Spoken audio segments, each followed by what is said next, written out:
نئے کپڑے سلوانے کا مہینہ نہیں ہوں. میں اس لیے نہیں آ رہا ہوں کہ تم عیدی خریدی کے نام پر پورا مہینہ بازار میں نکال دو.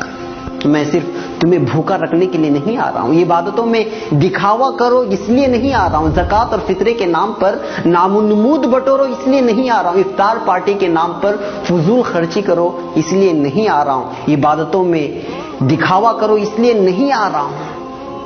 میں اس لیے نہیں آ رہا ہوں کہ تم روزے رکھو اور پھر سارا دن سوئے رہو. روزہ رکھو اور فون سے چپک کر بیٹھ جاؤ. اس لیے نہیں آ رہا ہوں کہ افطاری کے موقع پر خوب پیٹ بھر کر کھاؤ اور عشاء اور تراویح کی نماز قضا کر کے خراٹے بھرو.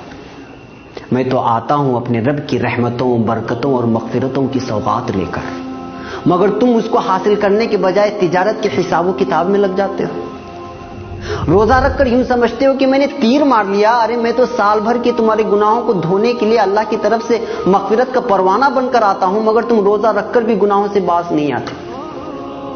نوجوانوں، ناجائز عشق رمضان سے پہلے بھی ناجائز اور اب بھی، مگر تم تو رمضان میں کچھ کام نہ ہونے کا بہانہ بنا کر سارا دن موبائل پر عشق بازی کرتے رہ جاتے ہو.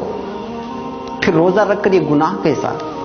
غلط ویڈیوز اور موسیقی سننا ہر وقت حرام، مگر یہاں تو روزے کی حالت میں یا تو سو کر یا پھر موبائل میں گزارا ہوتا ہے. میں اس لیے تو نہیں آیا. میں رحمان کی رحمت بن کر، غفار کی مغفرت بن کر آیا تھا، مگر تم نے تو میری رتی برابر میزبانی نہیں کرتے، اور جو کرتے ہیں میں قربان جاؤں ان پر.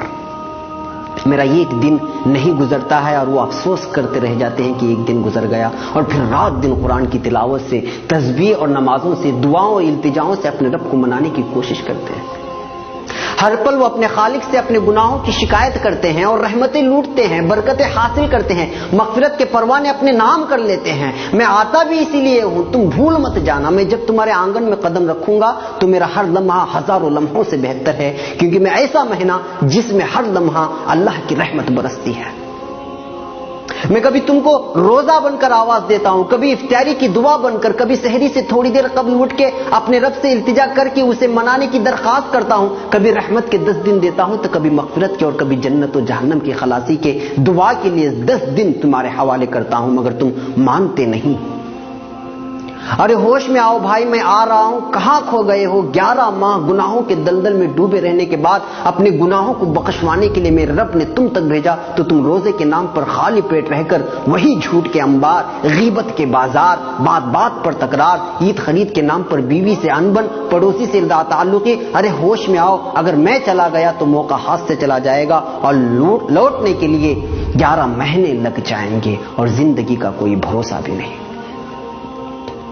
کہ اگلے رمضان تک تمہاری سانس چلے کہ نہ چلے. پاگل نہ بن، تیاری کر میری میزبانی کی اور میری مہمانی کی. دل سے کر، خلوص سے کر. دکھاوا میرے رب کو منظور نہیں. جو بھی کر تنہائی میں اٹھ کر اللہ سے التجا کرتے ہوئے کر. ابھی سے مانگنا شروع کر، کیونکہ نیک اعمال کا کرنا بھی اللہ کی توفیق سے ہوتا ہے. میری میزبانی کا مطلب یہ نہیں کہ گھر میں کھجور اور افطاری اور سحری کا راشن جمع کر لے.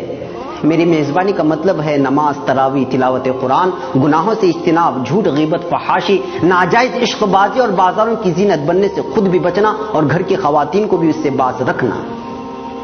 میری میزبانی ایسی کر کے تیرا رب تجھ سے راضی ہو جائے، اور جب رب ہی راضی ہو جائے تو اس دنیا سے کیا مطلب جو ایک دھوکے کا گھر ہے. جی ہاں، دھوکے کا گھر. اور ہاں، میری راتوں کو یوں ہی غفلت میں سو کر برباد مت کرنا. اللہ سے اپنا دکھڑا سنانا، برما میں کیا ہوا، فلسطین میں کیا ہوا اور ہو رہا ہے، افغانستان، عراق و شام اور دیگر مسلم ممالک میں جو ظلم ہو رہا ہے، کیا کیا جا رہا ہے، اس کا دکھڑا سنانا اپنے رب سے. بیتے سالوں میں اپنوں اور غیروں نے ہم سے جو برتاؤ کیا اس کی شکایت کرنا اپنے رب سے. وہ سننے والا ہے، سب کے سننے والا ہے. وہ جو سب سے رحیم، سب سے کریم اور تم سے سب سے زیادہ محبت کرنے والا ہے. تمہارا دکھڑا سن لیا تو پھر بیڑا پار ہے.